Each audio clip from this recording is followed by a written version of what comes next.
Seja muito bem-vindo ao Redação DSG, o novo programa da TV Diálogos do Sul Global. Eu sou George Ricardo, jornalista aqui da equipe, e ao meu lado está o editor da revista que vai fazer esse programa com a gente, o nosso jornalista galã global, Guilherme Ribeiro. Aqui no Redação, vamos comentar e trazer para você as principais pautas da semana da nossa revista, com informação e comentário crítico, bastidores e tudo o que você precisa saber sobre os temas mais relevantes do Brasil e do Sul Global, é claro. Então, fica com a gente porque o Redação DSG já está começando.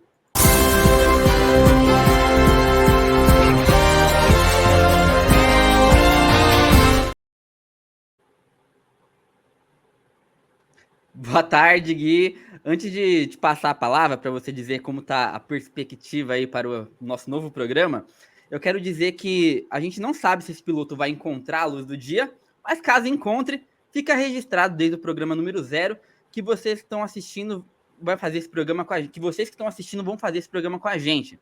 Então pode mandar comentário que o que a gente não lê aqui no ao vivo a gente vai anotar e refletir. Informo também que para esse programa existir é importante que você nos apoie, e você pode estar fazendo isso através do Superchat aqui mesmo, ou se preferir, mandando um Pix para pix@dialogosdosul.com.br. Outra forma de ajudar é comprando nosso e-book, O Genocídio Será Televisionado, que no mês de outubro está custando apenas R$ 24,44, através do link fixado nos comentários. Bom, eu já falei demais, Gui. Que você tá. Como tá a expectativa para esse programa? Tá nervoso, cara? Eu sei que você tá nervoso, a gente conversou aqui em off. Olá, pessoal, boa tarde. É um prazer estar aqui, né, em primeiro lugar.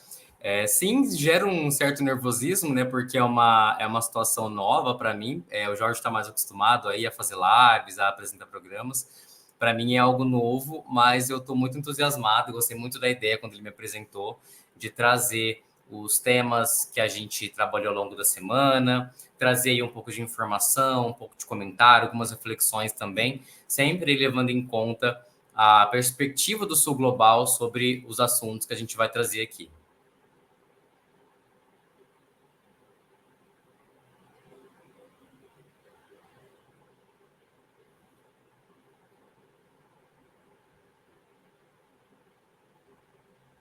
Você travou. A internet ficou um pouco ruim, gente, é normal, isso vai acontecer no ao vivo também, então já vamos nos acostumando. Mas o primeiro assunto que a gente vai falar é a morte do Yahya Sinwar, que é o líder do Hamas aí, e a gente vai falar um pouco sobre a posição da FEPAL.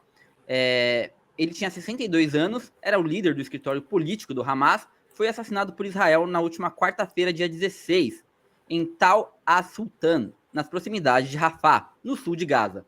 Em nota publicada na última quinta-feira, a Federação Árabe Palestina do Brasil condenou o ataque, destacando o papel de Sinwar na resistência palestina e asseverando que a execução não deterá o fim do sionismo e a libertação da Palestina. Gui, a gente publicou a nota dos nossos parceiros aí da FEPAL, e quais são os principais pontos aí que você separou pra gente? É uma nota bem interessante, né? A FEPAL, ela destaca que quando o Sinwar foi morto, Israel mandou um drone, no caso, né, para conseguir identificar ele em meio ali a um prédio que já estava parcialmente destruído, e ele foi encontrado de armas em punho, né? O que é uma resposta ao que a grande mídia estava afirmando de que ele estaria num túnel cercado de reféns e seguranças, e quando, na verdade, ele foi encontrado ali de armas em punho, de fato, defendendo a terra palestina, né, e defendendo ali, de fato, assumindo seu papel na resistência. É interessante também que eles apontam que ele era um refugiado, né, os pais dele foram expulsos, né, das suas terras durante a Nakba, que foi a limpeza étnica palestina, iniciada em 1947, e também essa nota ela destaca esse conflito, né, entre a narrativa de terrorismo versus resistência, né? Então, de que, apesar de tudo que a grande mídia fala e do que a grande mídia diz em relação a quem faz parte do Hamas e faz parte dessa resistência, ele de fato estava ali lutando. E que ele vai ser lembrado, né, por conta justamente disso, como mártir e herói do povo palestino. Ao contrário dos soldados, né, israelenses, de Israel de uma forma geral, de Netanyahu, por exemplo, que eles vão para a lata de lixo da história, né? Eles serão lembrados pela história, eles não serão esquecidos, mas não como heróis, não como mártires, mas, de fato, responsáveis aí por uma limpeza étnica e o genocídio palestino. Tem uma questão, Gui, que eu vejo bastante o pessoal comentar, e até separei aqui porque foi uma conversa que eu tive com a Mira Khalili, que é uma parceira aqui nossa também, que é como os americanos, né, que incentivam tanto o sionismo e tal, e apoiam literalmente dando armas para eles continuarem isso, tem como seu maior exemplo ali de sucesso em Hollywood Star Wars, que, por exemplo, é um filme, uma franquia, né, que tem como o principal protagonista um cara chamado Luke Skywalker, para quem não sabe, é um terrorista. Ele tem como principal função, como vou falar, principal ação que ele faz na franquia é destruir uma estrela da morte, explodir uma estrela da morte, que é uma estrela onde vivem milhões de pessoas para libertar a galáxia. Então, assim, às vezes essa questão de resistência e terrorismo é só um ponto de vista, né, Gui? E até fazendo esse gancho aí, queria falar que a gente está com o nosso e-book novo, O Genocídio Será Televisionado, que, aliás, a capa foi feita pelo Guilherme, uma capa maravilhosa, vocês vão ver aí, está aqui embaixo da gente. E ele está em promoção, né, Gui, só no mês de outubro. E é muito importante que você compre ele nesse primeiro mês, porque é um jeito de impulsionar também essas vozes. O que a Diálogos do Sul faz aqui muitas vezes é dar voz aos protagonistas. Então a gente não gosta de pegar um monte de teórico e colocar lá para falar sobre uma coisa que ele nunca viveu. Não, a gente coloca na boca dos protagonistas nesse e-book. Então é muito importante que você compre nesse primeiro mês R$24,44, cara. Eu não sei quem escolheu esse preço, mas é sensacional. O link tá nos comentários fixados. Então, por favor, vão lá, compre. Gui, a gente vai gerar aqui o assunto, mas você quer comentar mais alguma coisa? Sim, só para comentar essa questão do cinema, né? Sim, dentro do cinema estadunidense aí, que tem um alcance muito grande no mundo, né? Felizmente ou infelizmente, porque também é uma máquina de propaganda. Mas existem várias histórias, se a gente for olhar, que trazem personagens que estão lutando por a libertação de um povo, lutando de uma forma, né? Enfim, de uma resistência. No sentido de uma resistência mesmo. E ao mesmo tempo, existem muitos desses filmes, eles tratam, né, no caso, de tanto a população árabe, a população muçulmana, ou também outros grupos ou vertentes políticas, como o comunismo, por exemplo, ou como russos, de uma forma sempre estereotipada e negativa, né? Então, essa questão da propaganda. Mas eu acho que independente disso, né, independente do que o sistema, do que o cinema mostra, o que vai valer realmente é o que a Casa Branca, o que o Washington, o que o Pentágono, o que a CIA vai decidir aí para os rumos da política, né? Eles vão levar em consideração, por exemplo, essas narrativas, eles não levam em consideração o que grande parte da população está pedindo, que é o fim do apoio a Israel. Então, isso de fato, é interessante pensar nesse ponto de vista. E só para comentar do livro, pessoal, sim, comprem, tem análises fantásticas. Quem já adquiriu o seu exemplar e está além dessas análises, ficou muito surpreso pela qualidade. Então, a gente realmente indica aí para ajudar a entender esse conflito, que não é de agora, né? É importante dizer isso. O conflito em Gaza não é uma guerra, né? O massacre em Gaza, ele não começou em 7 de outubro de 2023, ele começou há décadas e décadas, né? Anterior à Nakba, né? Se for analisar bem o sionismo, inclusive, e essas análises, elas ajudam a entender todo esse panorama. Até engraçado isso aí, porque quando a gente fala de guerra, né? O que muita gente, a mídia hegemônica fala muito guerra, aquela região está em guerra. A guerra pressupõe que os dois lados tenham, pelo menos ali, um certo equilíbrio de forças, mas acho que com essa corrida louca do armamento nuclear e tal, e bomba pra cá, e antibomba pra lá, e o inibidor de míssil, isso virou um bagulho que não existe mais, né? Aquela guerra clássica que a gente tinha de dois povos armados, um tentando confrontar o outro, isso aí acabou, né? Hoje em dia o que acontece lá é outra coisa, não tem nada a ver com guerra. É um Mas massacre, de fato. é um massacre sem precedentes. Mas vamos lá, vamos girar aqui o assunto. E agora vamos falar de uma coisa mais leve aí para vocês, uma matéria do Gui. Islâmico, muçulmano, árabe, palestino. Entenda as diferenças. A guerra de Israel contra a Palestina, que tomou proporções mais drásticas desde 7 de outubro de 2023, fez crescer nas redes e na mídia a menção de termos étnicos, culturais e religiosos como árabe, islâmico, muçulmano e palestino. Mas afinal, sabemos exatamente o que significa cada uma dessas expressões? Essa resposta é o que você vai encontrar na matéria no nosso site, escrita pelo meu companheiro aqui de bancada, Gui. O que tem mais aí, Gui, de legal nessa matéria? Uma das líderes de audiência da casa, hein? Sim, então, essa é uma matéria interessante. Ela surgiu por conta de uma entrevista que a Franci Rose Campos Barbosa, que é uma antropóloga e professora da USP, deu para Diálogos do Sul, e ela afirma que 90% dos muçulmanos consideram que a mídia não sabe diferenciar o que é ser palestino, árabe e muçulmano. E aí, então, a gente fez uma pesquisa, né, até que bem simples, mas bem interessante sobre essas diferenças, né? Então, entender, por exemplo, que existem entre esses termos uma diferença étnica, né? Alguns termos se relacionam a questões étnicas, outros se relacionam a questão de nacionalidade e outras se relacionam a questões religiosas. Então, quando a gente fala, por exemplo, de islâmico, a gente está falando das pessoas que seguem o islamismo, que é a religião que surge a partir dos ensinamentos do profeta Maomé e cultua Alá. Os islâmicos também, eles têm como livro, né, o livro que eles seguem, o Alcorão, né, e o Alcorão, né, as orientações que estão no Alcorão também servem para embasar a Sharia, que é o conjunto de leis islâmicas, que alguns países seguem, outros não, e vai variar aí como que cada nação vai seguir essas leis. É também dentro do grupo islâmico que existe divisão entre xiitas e sunitas. A gente também explica lá qual é essa diferença, né? Por que existe essas duas vertentes dentro do islamismo. E também nós explicamos, né, a questão do que é ser muçulmano, que praticamente é a mesma coisa que ser islâmico, né? A diferença é que o termo islâmico ele serve para categorizar uma série como que eu posso dizer, questões, enfim, desde a arquitetura quanto as pessoas em si que seguem o islamismo. Já quando a gente fala de muçulmano, geralmente é para se referir exclusivamente a pessoas que seguem o islamismo, né? Enquanto a gente tem a arquitetura islâmica, enfim, muçulmano é para se referir a pessoas. Mas é a mesma coisa, né? De acordo com as pesquisas que nós fizemos, muçulmano e islâmico seria a mesma coisa. Eu Posso continuar também vou. falando dos demais termos.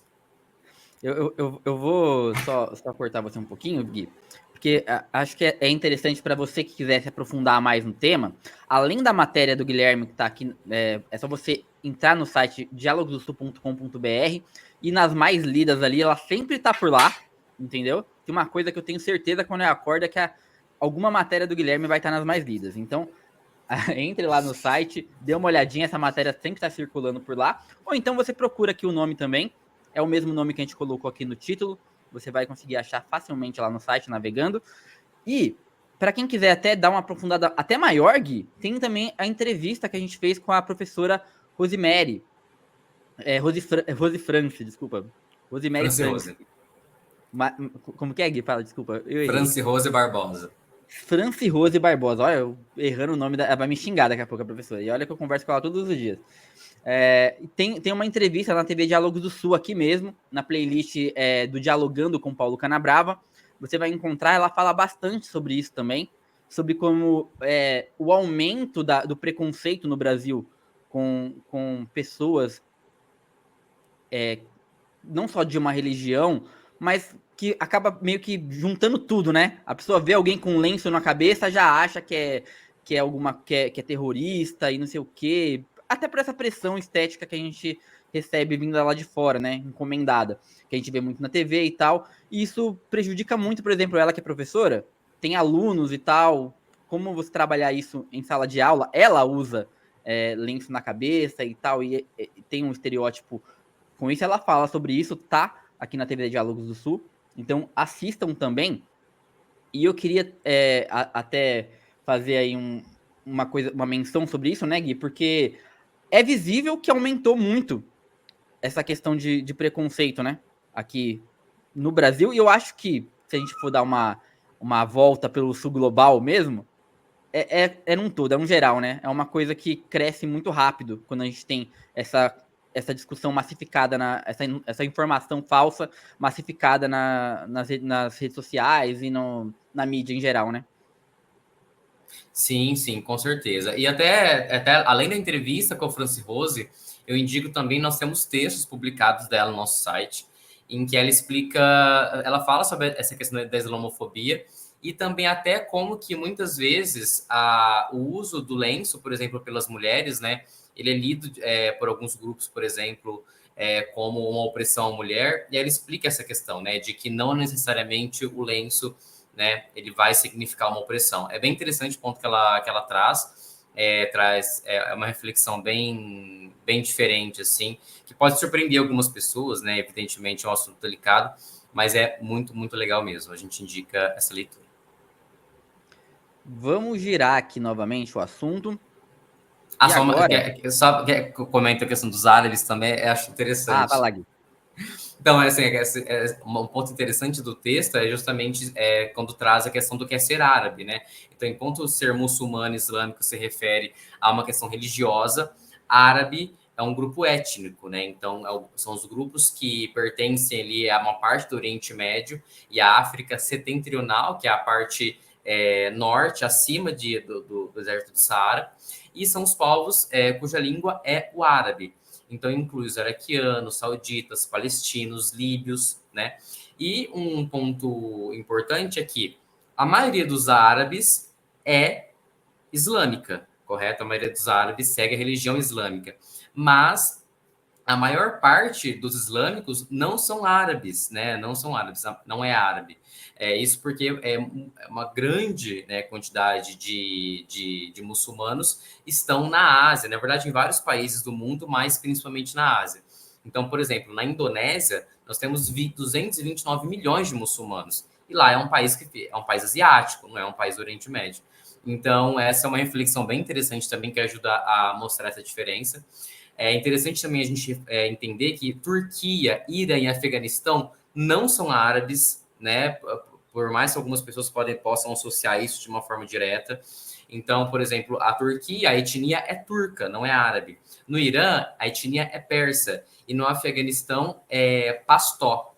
Então, são essa diferença nas etnias. E, por fim, a gente também traz, né, do que é ser palestino, que aí também é uma questão de nacionalidade, né? Então, os palestinos, eles estão no Oriente Médio, ou seja, né, quando a gente fala na região onde está situado, são árabes, né, porque eles falam a língua árabe, então é uma questão étnica, e a maioria, né, dos palestinos são muçulmanos, mas ser palestino é uma questão de nacionalidade, ou seja, quem pertence à nação palestina.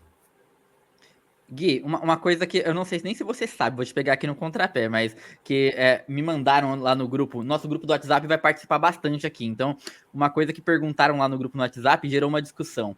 Tem como ter um palestino judeu? Bom, eu acredito que não, eu acredito que seja possível, até porque eu sei que na Palestina, apesar de, se eu não me engano, 93% da população ser muçulmana, existe uma parcela cristã, inclusive. Então, eu acredito que seja completamente possível. Eu não tenho dados sobre isso, mas não é algo impossível, né? Tá ali naquele contexto, mas eu imagino que seja uma parcela muito pequena. Você viu, né, gente? Eu tentei pegar o Gui na pegadinha aqui. O Gui, ele é pleno, não caiu, ele ainda explicou bonitamente. Mas vamos girar aqui agora, Gui, porque a gente vai falar agora sobre o golpe que está em curso aí na Colômbia. O presidente colombiano Gustavo Petro apontou no começo de outubro que o Conselho Nacional Eleitoral, o CNE, está dando passos em direção a um golpe de Estado, ao querer investigá-lo por possíveis irregularidades no financiamento de campanha eleitoral que o levou à presidência. Ele especificou que, abre aspas, a Constituição não permite que uma instância puramente administrativa e política, como o Conselho Eleitoral, prepare o caminho para suspender o presidente de suas funções por uma investigação de limites, sobre a qual não tinha mais competência que os 30 dias posteriores à eleição. Gui, o que mais tem aí na matéria que é da Lahain, de Madrid, né? E é uma tradução, uma das traduções que a gente faz, vocês vão ver ao decorrer dos programas que a gente vai comentar várias traduções que a gente faz com parceiros de fora do país. E o que tem aí de melhor? Aliás, foi o Guilherme que traduziu essa matéria, tá, gente? Então, confiem no poder da tradução. Pessoal, então, é bem isso mesmo que o Jorge comentou. Então, o CNE ele não tem competência mais para estar julgando esse caso. No caso, inclusive, existe já uma investigação correndo dentro da Câmara dos Representantes da Colômbia, que é a instância, né, que é o poder ali, que tem, de fato, a capacidade, de acordo com a Constituição, para fazer alguma investigação contra o Petro. E é por isso que tem se batido na tecla, tem se alertado que se trata de um golpe de Estado. E é muito interessante como, inclusive, tem um texto do analista político colombiano Víctor de Correa Lugo. Se não me engano, nós não publicamos esse texto ainda no nosso site, mas a gente pretende publicar, em que ele destaca como que tem sido normalizado, as pessoas têm tentado normalizar as pessoas, né? Na verdade, uma parcela do poder colombiano e da grande mídia colombiana tem tentado normalizar o que está acontecendo, normalizar essa investigação, quando, na verdade, isso não pode ser aceito, porque ela já começa errada, né? Então, a gente não pode simplesmente dizer, um dos argumentos que eles estão usando, por exemplo, é de que, quem não deve não teme. Esse não é o ponto, né? Se a investigação ela já começa feita por uma instância errada, como que pode se confiar que essa investigação ela vai ser limpa, né? Que, de fato, ela vai ser justa? Então, não se pode aceitar que seja uma investigação legítima. Outro argumento também é que a pena, né, caso fique comprovado que de fato houve algum tipo de irregularidade, é que haveria uma multa ou até devolução do dinheiro, mas, reforçando, se a investigação ela já começa errada, qual é a chance, né, ou na verdade, quais são os riscos de que a pena, né, o resultado seja a inabilitação do Petro, né, para tirar ele do poder, que é uma coisa que eles têm tentado fazer antes mesmo dele ser eleito, né? Então, esses são os pontos, né, que precisam ser colocados, né? O CNE não tem essa responsabilidade, não tem essa competência e não se pode simplesmente aceitar que isso continue, sendo que isso já começa errado. E aí também tem o papel da grande mídia, né? Como sempre, a grande mídia, aqui no Brasil é assim, né? Enfim, na Colômbia também é. A grande mídia, ela vai apoiar essa investigação, né? Ela vai tirar argumentos de todos os cantos possíveis para dizer que é legítima. Então, o texto reflete sobre isso também, né? De como a grande mídia ela se une aí a esse lawfare, que é o uso da justiça para um golpe de Estado, né? Então, você usa o aparato do Estado de uma forma, né? O Petro usa esse termo, né? Um golpe brando, né? Então, você usa as instituições do Estado para derrubar aos pouquinhos e de acordo com a lei um presidente democraticamente eleito, e a mídia, a grande mídia, apoia isso. É muito legal como, por exemplo, quando a gente fala de lawfare, né, Gui? A gente está falando muito de cancelamento, de como desgastar a imagem da personalidade política primeiro, para preparar o terreno, para depois que ele não tiver mais popularidade, não tiver mais apoio, não tiver mais base, aí é fácil você ir lá e passar o rodo, né? Aqui no Brasil mesmo a gente tem o exemplo claro da Dilma Rousseff, nossa presidenta, que foi feito isso, né? Durante muito tempo bateram. Quando viram que ela já não tinha mais popularidade, não tinha mais tanto apoio popular mesmo de gente que ia sair em defesa, até na mídia mesmo, né? Aí você pega e passa o carro.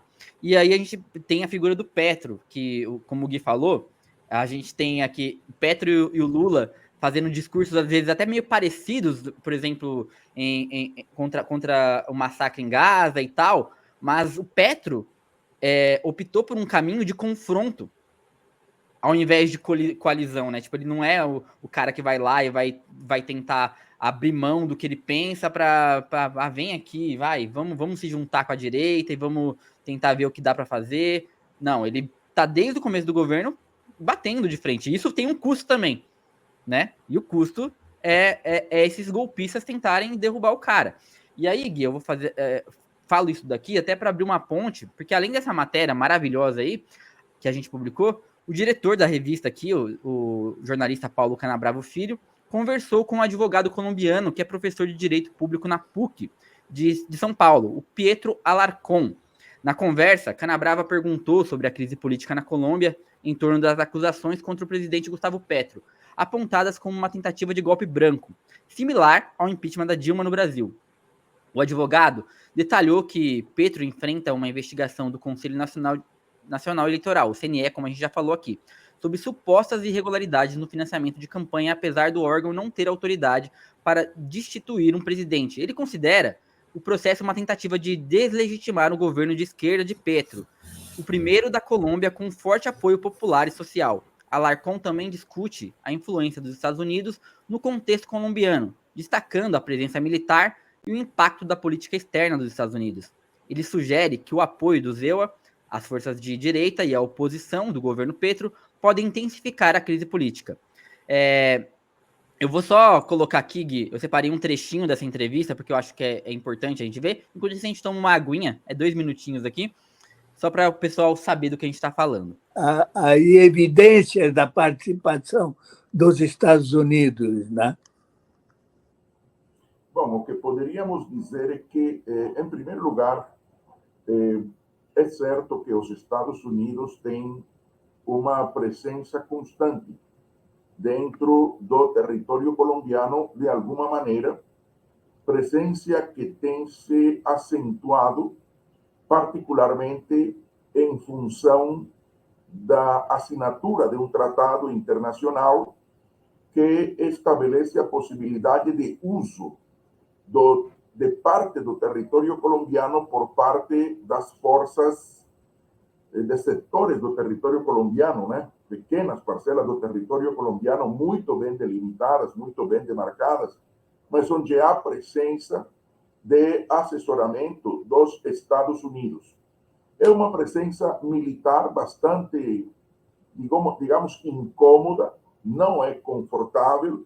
Sabemos o que é possível realizar através de uma base militar dos Estados Unidos, especialmente na Colômbia, pela situação geopolítica colombiana, ou seja, pela condição geopolítica de Colômbia. A Colômbia é um país que serve de porta de ingresso à Amazônia, porta de ingresso à América do Sul. É um estado, o único estado da América do Sul que tem costas nos dois oceanos.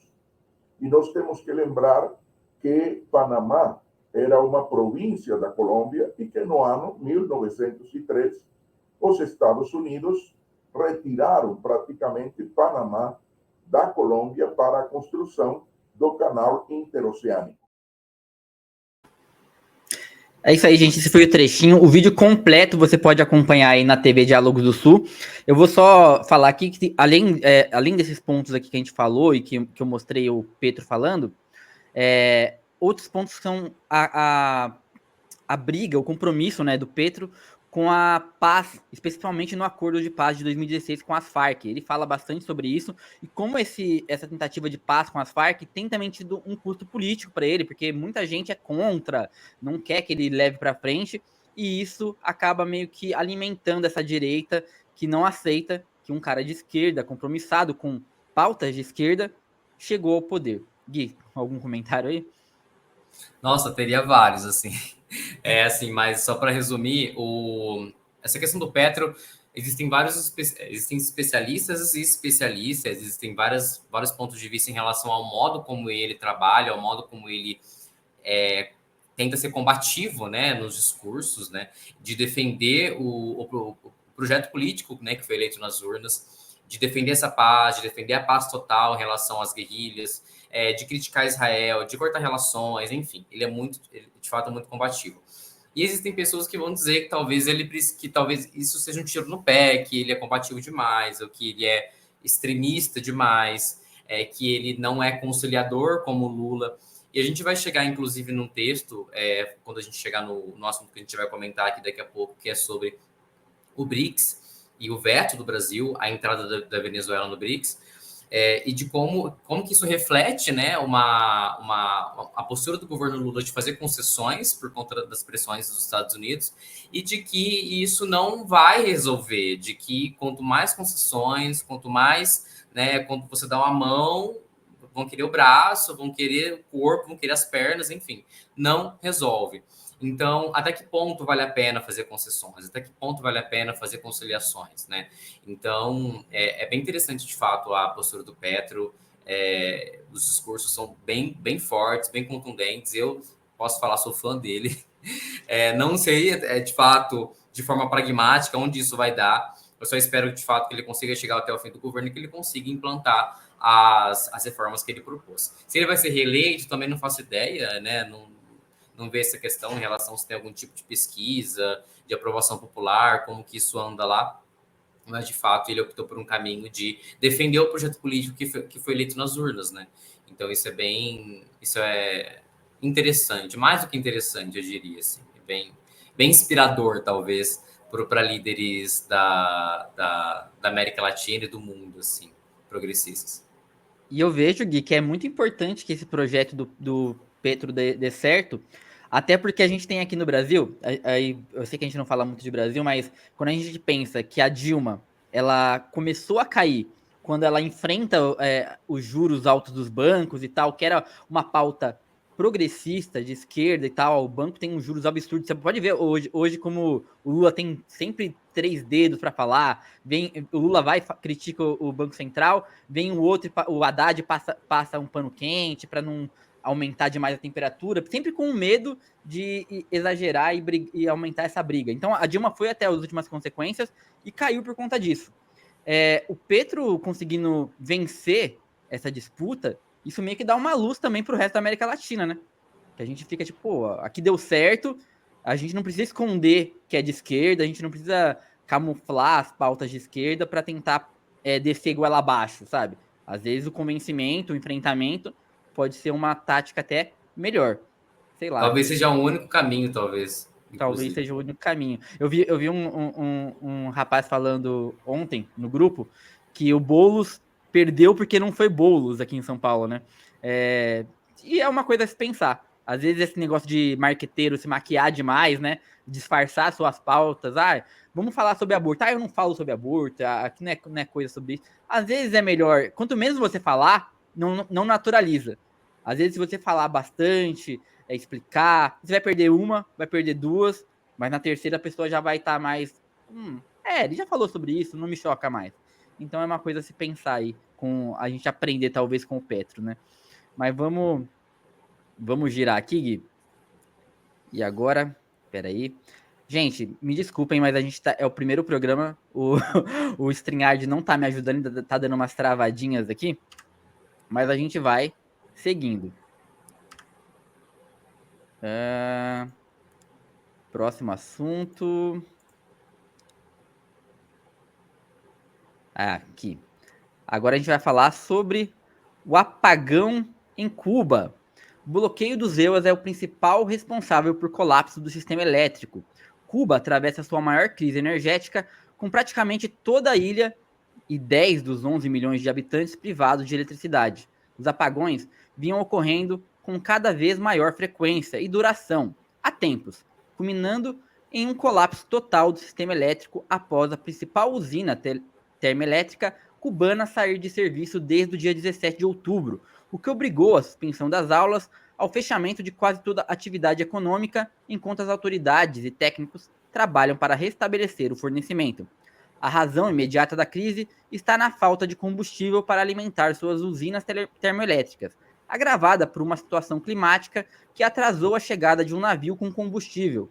No entanto, é importante falar que a causa, acima de tudo, é a mesma que gera os grandes e pequenos problemas da ilha, o bloqueio comercial e financeiro imposto por Washington há mais de 6 décadas, com o objetivo declarado de reduzir a população cubana pela fome e obrigá-los a se levantar contra suas autoridades.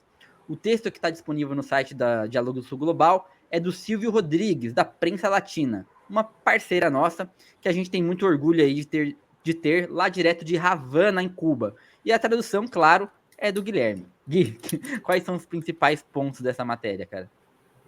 Então, é bem isso mesmo que você falou, assim, muitas pessoas, né, evidentemente quem é, né, enfim, direita, extrema-direita, né, usa Cuba de uma forma extremamente estigmatizada, né, inclusive até aqui no Brasil é muito usado para atacar o governo brasileiro, os governos progressistas, por conta da relação que tem com a ilha, e optam, né, não sei se por desonestidade, por falta de conhecimento, mas muito para atacar mesmo, optam por não, ou por omitir, na verdade, os impactos das sanções dos Estados Unidos na crise que Cuba vive.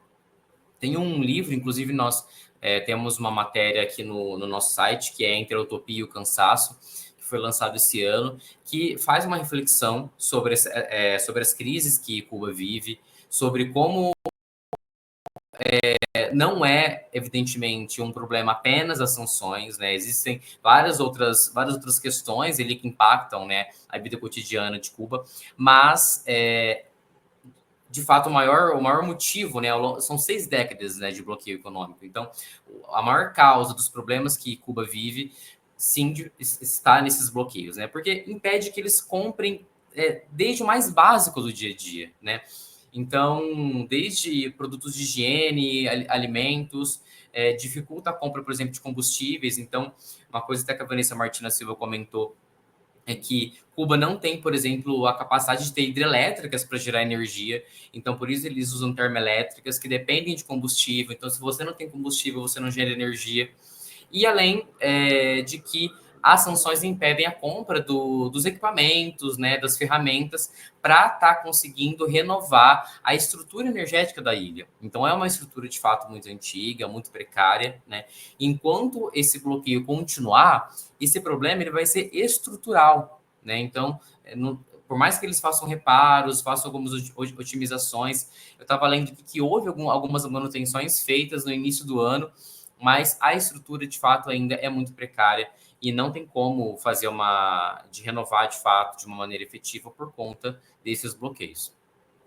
Tem várias coisas que a gente pode aqui falar para vocês aprofundarem, mas eu recomendo até um documentário que está livre no YouTube do ICL, que é Fui para Cuba e Te Conto Como É, que é um documentário que é feito pelo dono do canal lá, e tem participação do Frei Beto, que é um cara que participa aqui na Diálogos também várias vezes, tem entrevista com ele falando sobre como é Cuba e tudo mais. E é muito importante porque a gente desmitifica um pouco esse negócio de que todo cubano odeia Cuba, sabe? Tem uma imagem que a extrema-direita passa, Gui, e eu acho que eles são muito inteligentes nesse ponto, porque o que eles fazem? Tem sim cubano que sai de Cuba e que odeia aquele formato de país e tudo mais, mas isso é a maioria? Será que é a maioria?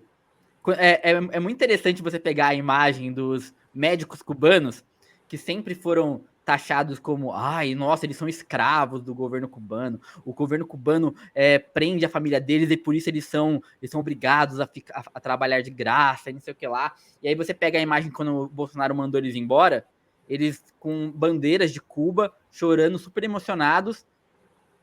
Eles gostam daquilo, do país deles, cara. É óbvio que eles queriam um país deles melhor, queriam mais desenvolvido, mas eles entendem também, até por uma questão de educação que o Brasil nunca conseguiu ter, as raízes dos problemas que eles enfrentam. Então, acho muito interessante, a gente tem várias entrevistas aqui também com o cônsul de Cuba, que eu não vou lembrar o nome, desculpa, gente, mas é só você escrever aqui. É o Pedro aqui. Monzon. Pedro Monzon, obrigado, Gui. É o Pedro Inclusive, Monzon, só você escrever aqui. A gente tem várias entrevistas com ele e toda vez ele traz alguma coisa nova. Então é interessante vocês darem uma pesquisada para vocês sentirem mais de como é essa relação. E aí fica até uma crítica aqui ao nosso campo, né, Gui?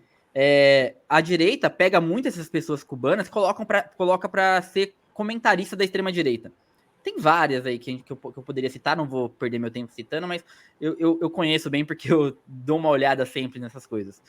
E a esquerda, já reparou que a esquerda não dá espaço para esse tipo de coisa? Quantos cubanos de esquerda a gente tem comentando em mídias progressistas? Não é porque não existe, Gui. Existe. essas pessoas estão preparadas até melhores do que teóricos brasileiros que falam sobre Cuba, sabe? Eu fui para Cuba 3 vezes e eu sei tudo sobre Cuba. Pega alguém de lá, coloca para trabalhar aqui na mídia independente para dar essa visão, para dar esse contraponto. Porque se a gente esperar a grande mídia fazer isso, ela não vai fazer, não acha? Sim, não, são pontos bem interessantes.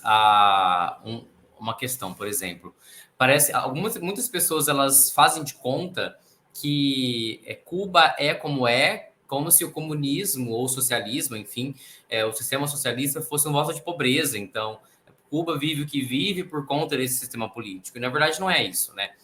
Outro ponto é que, de fato, existe um trabalho, né, que é feito de conscientização, de educação política dentro da ilha, para explicar as raízes desses problemas, né? Mas é muito difícil, porque quando a fome bate, quando a miséria bate, é difícil você conseguir explicar, né? É difícil você conseguir convencer essas pessoas a se manter firmes nesse propósito de defender o projeto do país, né? E lutar contra, resistir a esse imperialismo e às ações dos Estados Unidos. Mas, realmente, existem, eu não sei dizer também em proporção qual parte da população é a favor, qual parte é contra. De fato, existe um êxodo, né, uma saída grande de cubanos que vão, por exemplo, em direção dos Estados Unidos. Se não me engano, os Estados Unidos eles facilitam, inclusive, isso, né? Estimulam até. Estimulam justamente, né? Eles fecham as portas para muitos países, nossa, mas para Cuba, né? Nossa, como ele se preocupa com a democracia, né? E a ditadura cubana, enfim. Então, existe de fato isso, mas é um processo, é muito difícil. E como você falou, é uma questão de educação política. E sim, quando a gente pega, se a gente for conversar, por exemplo, vai pegar um cubano que vai explicar como que funciona o sistema de Cuba, que é contra o sistema de Cuba, e isso vai ser usado pela extrema-direita. Em qualquer país, independente do sistema político, nós vamos ter pessoas que são contra e são a favor, né? Então, se a gente se a gente pegar, sei lá, um veículo de extrema-direita dos Estados Unidos, pegar uma pessoa que vota na extrema-direita aqui e pedir para ela explicar como funciona o governo Lula. É evidente que ela vai dar o posicionamento dela contrário, mas isso não quer dizer que o governo Lula seja de tal forma, ou que um governo progressista, um líder progressista seja de tal forma, entende? É um ponto de vista e ele vai ser usado. Mas isso não quer dizer que, de fato, eu tô falando isso porque serve para qualquer país, né? A gente pode pegar alguém, por exemplo, da Venezuela, que vai falar de como que o governo Maduro é uma ditadura e como que ele é opressor, enfim. Mas é um ponto de vista de uma pessoa que vive lá. As pessoas precisam, às vezes, parar um pouquinho para refletir de que isso não define como um país de que isso não define como o sistema político é, né? É algo a se pensar. Outro ponto aí que eu trouxe aqui, que até é uma comparação que muita gente está fazendo de Cuba com a Enel, né? Tipo, o 2 apagão, não sei o que lá, é tudo igual. Só que tem uma coisa aí que é importante deixar claro. Que uma empresa como a Enel, ela existe para lucrar, né? O lucro tá sempre acima de qualquer coisa, diferente da estatal cubana, que, como o Guilherme trouxe aqui, quer resolver, muitas vezes, o problema, tem dinheiro, às vezes, para comprar peças para fazer a manutenção, mas a peça não consegue chegar, porque esse bloqueio comercial é isso. É você travar as entradas de produtos, a venda, criminalizar a venda, até quem vender para esse país está cometendo um crime, pode também sofrer sanções. E como eles têm o grande domínio do capital da região, ninguém quer comprar essa briga. E isso é preciso ser dito, né, Gui? Porque senão fica parecendo que, tá vendo?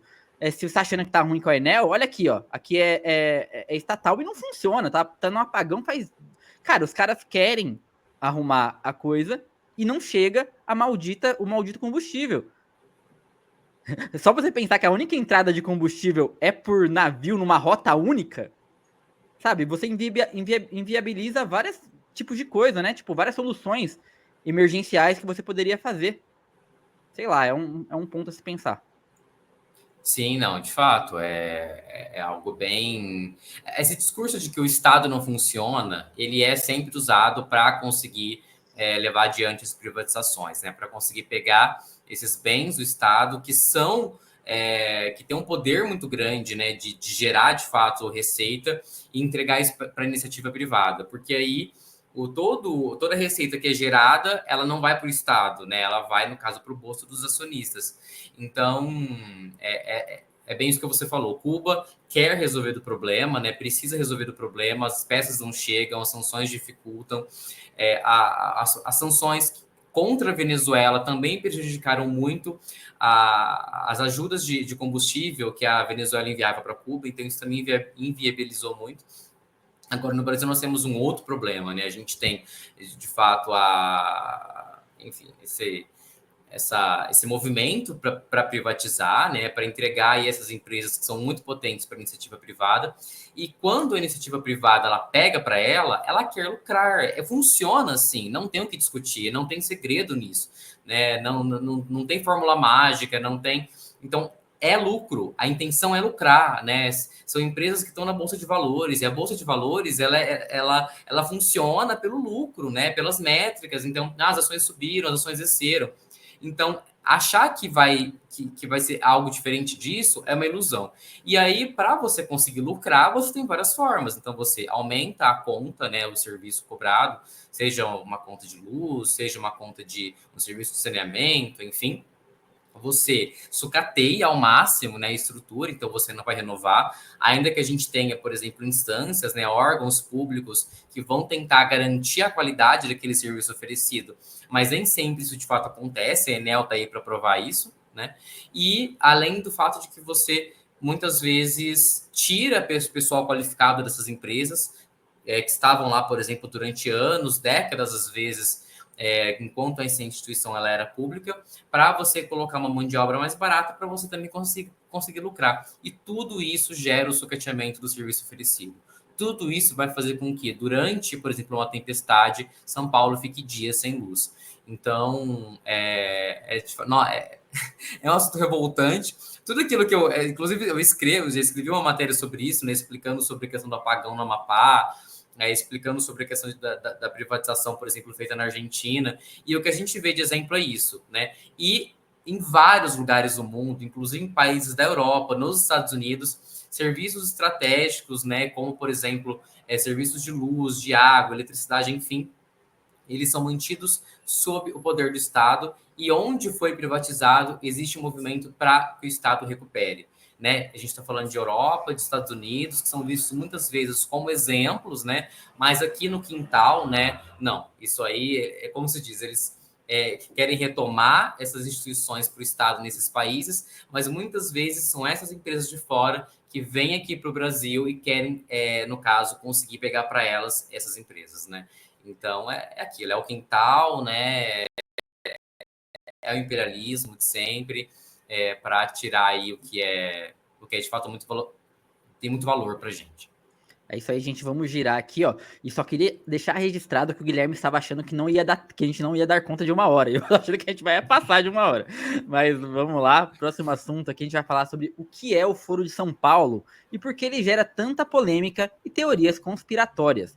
Você já deve ter ouvido falar que o Foro de São Paulo é uma organização criminosa, uma grande articulação que quer tomar o poder, ou ainda um grupo terrorista formado por esquerdistas comunistas. Até mesmo a revista Veja, em 2014, classificou a organização como maior inimiga do Brasil. Há 30 anos, Luiz Inácio Lula da Silva abria a primeira reunião do que se tornaria o Foro de São Paulo, ou Foro de São Paulo, como também é chamado em português. A iniciativa, que reúne partidos de esquerda latino-americanos, mas que já recebeu partidos mais liberais, tem despertado a atenção do Brasil, principalmente a partir de critérios e notícias mentirosas difundidas pela direita e extrema-direita. Essa é uma matéria da Mariana Barbosa, uma jornalista que trabalhou aqui na Diálogo Sul Global e hoje está na Alma Preta.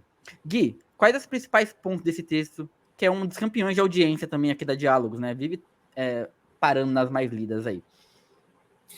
Sim, essa é uma matéria que a Mariane fez em entrevista na Mônica Valente, que é a secretária executiva do Foro de São Paulo, e explica justamente isso, né? A primeira reunião do Foro de São Paulo ela aconteceu, salvo engano, há mais de 30 anos, e uma iniciativa do Lula e do Fidel Castro, e ela vai acontecer ali naquele contexto de queda do Muro de Berlim, né? A questão do mundo pós-socialismo soviético, e para, de fato, conseguir discutir, né, entre países daqui da América Latina, como que seria a construção aí de uma ação contra o neoliberalismo, né, tentar ir contra essa sociedade vista pela ótica de mercado e com mais inclusão social, integrar mais os países da América Latina, né, construir uma soberania.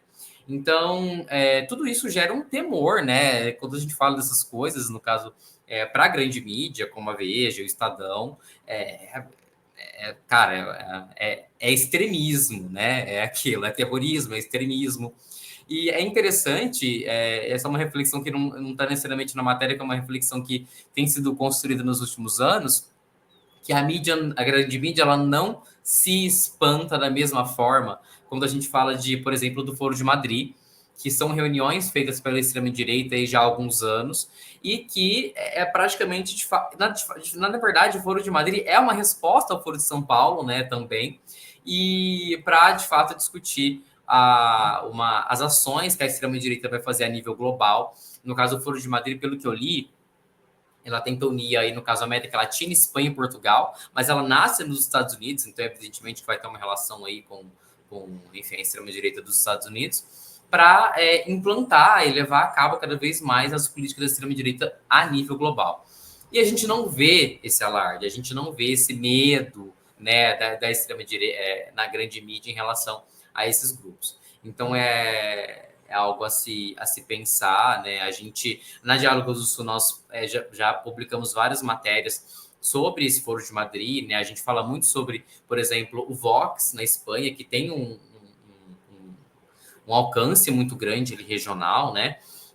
Uma aproximação, inclusive, com o bolsonarismo aqui no Brasil, com a Meloni na Itália. Então, não nos espanta, mas é algo para a gente manter os olhos abertos em relação a isso, né? Onde eles estão querendo chegar, né? E tentar, não sei, né? Enfim, é difícil, né, falar sobre isso. Na verdade, é difícil a gente conseguir conscientizar as pessoas, né, sobre isso, porque a grande mídia, ela tem um alcance muito grande, né? Enquanto ela quer estigmatizar um grupo, quer estigmatizar algum tipo de iniciativa, ela tem, de fato, um alcance muito grande. E é bem cômico, na verdade, você pensar que... Não sei se vocês que estão aí já viram como é uma reunião do Foro de São Paulo. Mas é basicamente uma salinha lá, com um monte de cadeiras, o pessoal conversando sobre as coisas e tal. Eu acho até que o Foro de São Paulo, Gui, por conta desses ataques todos, ele nunca conseguiu crescer para se tornar um evento global mesmo, assim. Porque quando você pega esses fóruns de Madrid e tal, aquele evento conservador aqui no Brasil também, os caras fazem um espetáculo, tipo, como se fosse uma Comic Con. 3 dias de evento, onde vai ter 13 palestrantes, o filho do Hitler, vai ter, tá ligado? Tipo, eles colocam umas figuras bizarras, assim, e colocam como se eles fossem um evento de cultura pop mesmo, assim, onde você vai, compra um ingresso e tem acesso a falar com figuras da extrema-direita e populariza essas figuras dentro do imaginário. Enquanto a gente, mais uma vez, aquilo que a gente já falou no começo do programa, fica tentando esconder. Ai, não, mas o Foro de São Paulo não é bem isso, deixa, não precisa olhar pra cá não, a gente só tá conversando aqui sobre o futuro dos países e tal. Quando talvez o caminho fosse exatamente fazer um evento maior, trazer lideranças de esquerda mais atuais, relevantes, trazer todo mundo para um lugar só e fazer um grande evento que reunisse muita gente. Para você também estimular a militância, né? Porque é isso que eles fazem. Eles estimulam a militância deles como vou falar, a repetir os dogmas ali que eles têm, a repetir aquelas coisas a esmo para, tipo, massificar, entrar na cabeça das pessoas e ficar, né? Assim, isso diz muito de duas coisas, né? Primeiro, a questão da comunicação, né, dentro do campo da esquerda, que também tem sido um tema de muito debate, né? como a gente tem se comunicado, onde a gente tem falhado para conseguir, de fato, mobilizar as pessoas, né? Como mobilizava antigamente, trazer essas pessoas para perto e conseguir conquistar e conseguir engajar. Agora, isso também tem a ver com dinheiro, né? Isso também tem a ver com financiamento. Então, esses grupos de extrema-direita, eles têm uma relação, na verdade, eles defendem um mundo cada vez mais neoliberal, cada vez, né, mais economicamente violento, né? Então, e isso, na verdade, é financiado, né, por grandes grupos, né? Então, é muito difícil lutar contra isso também, né? É muito difícil você conseguir engajar muitas vezes. A campanha, por exemplo, eu estava lendo até um vídeo que eu vi, eu não vou me recordar o nome dele. Ele tem um canal no YouTube muito interessante, ele faz enfim, explica muitas coisas em relação ao progressismo. Ele estava falando sobre as fontes de financiamento do Melo em Porto Alegre, né? E de como tem a ver com construtoras, né? E que foram muitas doações. Então, é muito difícil também fazer frente a isso. Não que seja impossível, não que a gente vai simplesmente, né? A gente não pode simplesmente se contentar e dizer, não, somos pobrezinhos, não temos financiamento. É um trabalho a ser feito. Mas esses grupos de extrema-direita, eles são muito bem financiados para conseguir fazer esses espetáculos aí que eles fazem. Vamos girar aqui, Gui. Vamos entrar no assunto principal hoje do dia. E vamos falar agora por que o Brasil não quer a Venezuela nos BRICS? É a pergunta que fica. Os jornais da direita, seus inimigos mais em quem Lula e o governo confiam, mais do que em seus aliados históricos, citam fontes anônimas no Itamaraty dizendo que o Brasil foi essencial para barrar a entrada da Venezuela como parceiro oficial dos BRICS. O Brasil não foi essencial, foi a única, exclusivamente ele quem barrou a Venezuela. Esse texto é de um colaborador regular aqui da Diálogos do Sul Global, o André Vasco. O que mais aí tem para falar desse texto aí, as principais coisas? Porque eu acho que tem muita coisa que a gente pode comentar também, né, Gui? Sim, sim. Não, mas só fazer uma correção, depois a gente pode colocar que é Eduardo Vasco e... Eduardo, eu falei André, né? E não é do... Esse aí é nosso próprio mesmo, não é do Missão e Verdade, esse. Mas depois depois a gente só coloca essa observação. Só para comentar que a Missão e Verdade tem texto maravilhoso, inclusive a gente vai publicar alguns provavelmente sobre essa questão da Venezuela também.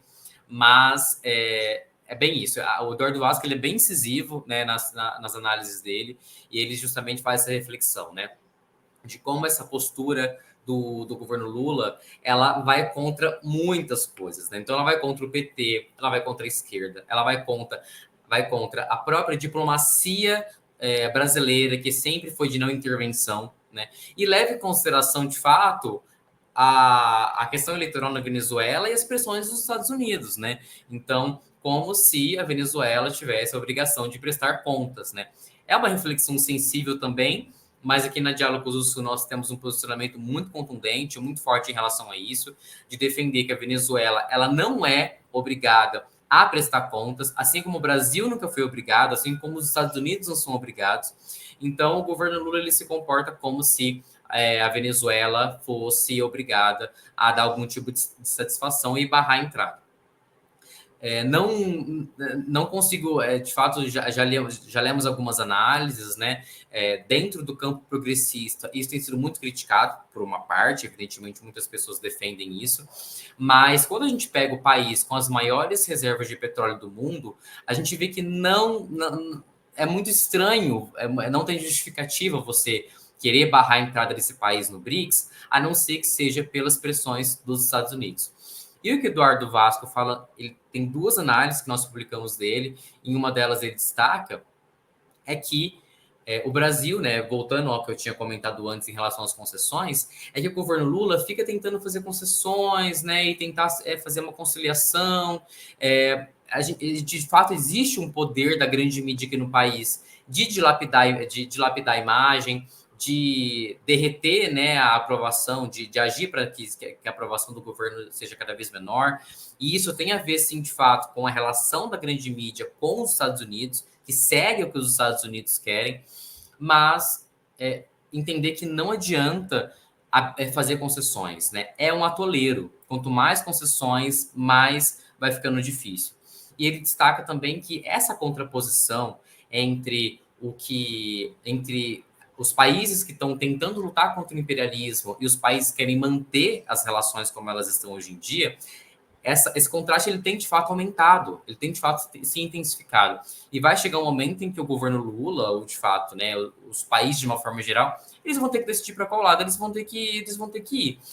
Isso não é uma dicotomia, né? Não é uma questão maquiavélica entre os bonzinhos e os maus, a gente não pode cair nessa. A gente sabe que relações internacionais elas são muito complexas, a relação entre os governos, talvez, acho que ninguém espera que do nada o governo Lula corte relações com os Estados Unidos e fala, chega, né? Agora é só China e Rússia. O ponto não é esse. Agora, de fato, barrar a entrada da Venezuela enfraquece o Sul Global, enfraquece o BRICS. É um recado muito forte, né? É uma mensagem muito, muito dura, inclusive aos países que querem entrar no BRICS, né? Se não me engano, Eduardo Vasco fala isso. Então, é muito crítico, muito revoltante. Tem muita coisa para falar sobre isso, Gui, mas antes de colocar aqui até um comentário do Beto Almeida, eu queria dizer uma coisa, que é interessante a gente perceber como, mais uma vez, essa questão de tentar ser um dialogador, um cara que não briga com ninguém e tal, é meio contraditório aqui nessa parte. E a gente tem que assumir que é contraditório pro governo Lula, porque, vamos lá, ele não rompe relações com Israel, que tá fazendo literalmente um genocídio sendo televisionado. Ele tem, não, porque eu não posso, eu critica, mas não rompe as relações, porque tem toda uma questão.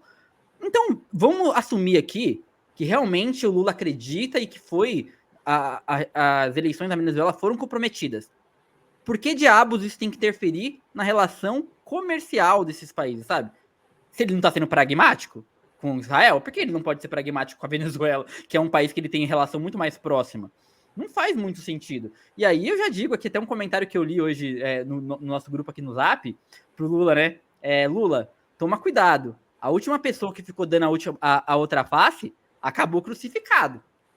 Então é um ponto aí de vocês pensar. Quem quer dialogar demais com quem só quer agredir, acaba tendo um certo problema. E aí eu vou aproveitar e ler aqui o comentário do Beto Almeida. Ele diz aí, disse no nosso grupo até, o Brasil está vetando a entrada do BRICS de uma Venezuela que possui mais reserva de petróleo do mundo.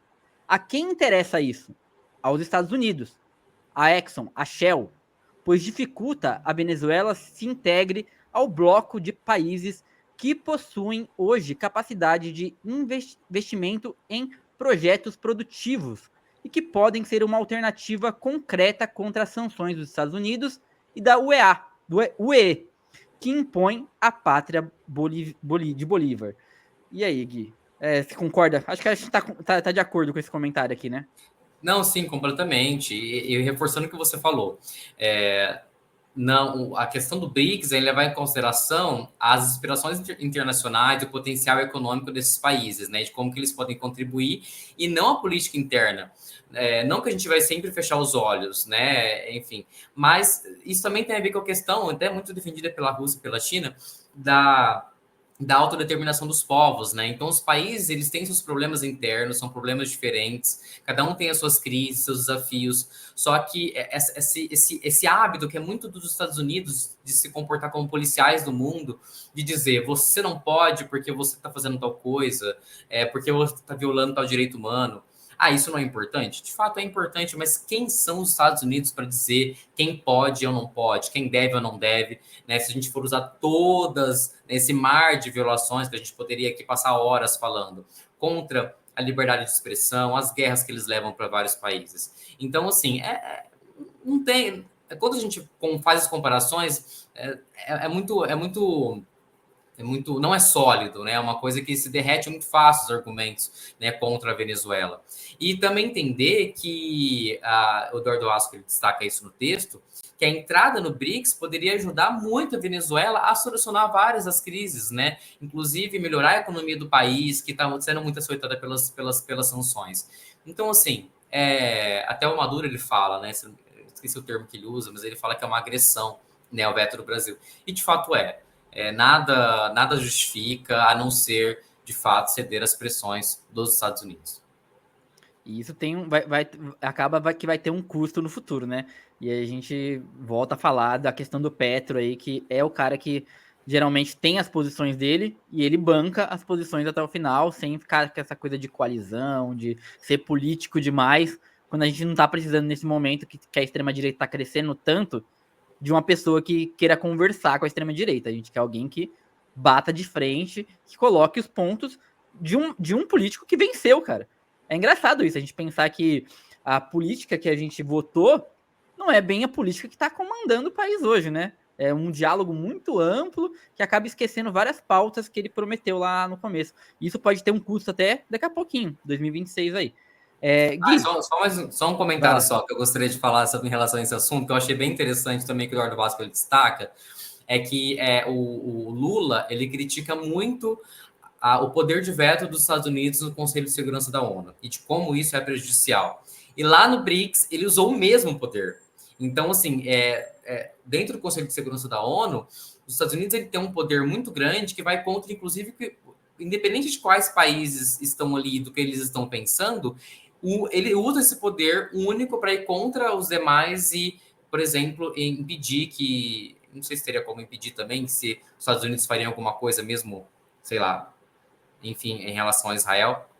Mas no caso do BRICS foi a mesma coisa, né? Possivelmente os 4 outros países com poder de veto aprovariam, né, estavam de acordo com a entrada da Venezuela. E o Brasil, só ele ali, como inclusive o Vasco destaca, um cavalo de Troia, foi lá e barrou.